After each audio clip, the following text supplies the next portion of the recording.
Yes, so there are anthropologists from Mexico, Simini Howe and Dominic Boyer. They were making a project, and they noticed that uh, we had lost our first kind of commonly known glacier, the Ok Glacier, and uh, and it was an interesting question. Is like we have monuments for the Second World War when major events took place, and they were asking themselves, when did global warming happen? Where were the major events of global warming? And isn't it always some kind of a cultural, man-made decision of deciding, you know, did it never happen, or do we make like monuments to memorize and actually to help us to notice what is happening? So they asked me to write this, and I wrote lots of text, but in the end, I came with a very simple, in a very simple kind of text. But because I'm speaking to us, but I'm also speaking to somebody that might be on that mountain after 300 years. So I wrote, Ok Glacier is the first Icelandic glacier to be lost to climate change. In the next 200 years, all our glaciers are expected to follow the same path. This monument is to acknowledge that we know what is happening and what needs to be done. Only you know if we did it. August 2019, 415 ppm of CO2 that has now reached 426, I believe.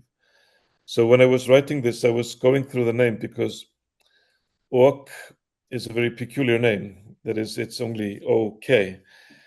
So ironically, Ok is not OK anymore in the international English. But Ok in Icelandic means yoke. That is the beam to carry water.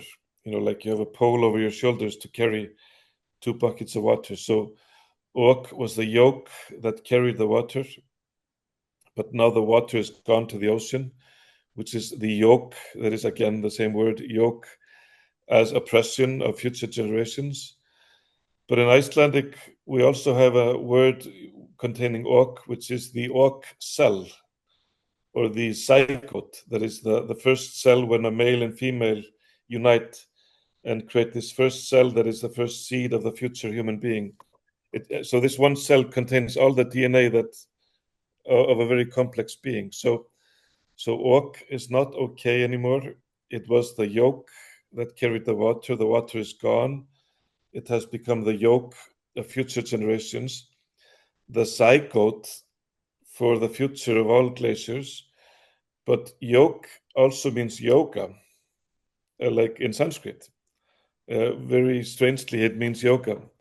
So it's the zygote for the future of all glaciers, disrupting the great yoga, the balance of water and ice in the Himalayas, where it is the life where about 1 billion human beings rely on that system.